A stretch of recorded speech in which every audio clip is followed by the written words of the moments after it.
You see their numbers on the screen. If there's one stat that's jumping off the page when it comes to Blake Snell and his candidacy, are you worried about innings pitched? Only 180 innings for Blake Snell, Tom. Not really. I mean, even when you look at his walks, a lot of people get on him because he led the league in walks. How can he win the Cy? I think he can because his stuff is that good, swing and miss stuff. Even a great hitter like Sean Casey never wants to get behind the count on Blake Snell. No chance. Nasty left-handed pitcher, but he did walk a lot of people. And with that in mind, let's inspire this breakdown tape. Can you walk? I can. I can also show you what I'm talking about, getting behind the count. Not just the best this year. How about the bestest? We've been tracking this since 1988. 098 batting average when Blake Snell has count leverage on you. So why is that the case?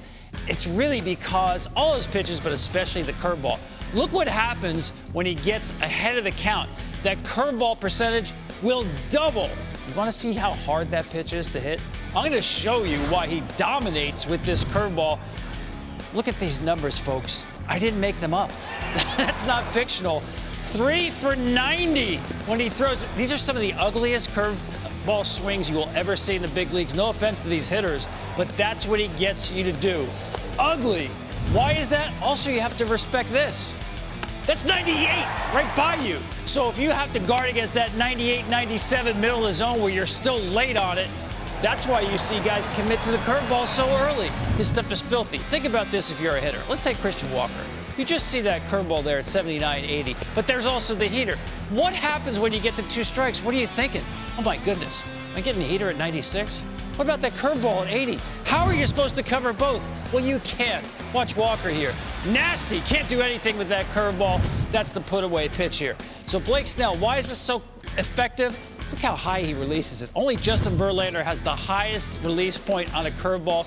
So that curveball keeps moving. It's not just breaking, it's coming down a long, long way. It's tough for hitters to stay on it and track that curveball through the zone when it's moving so much.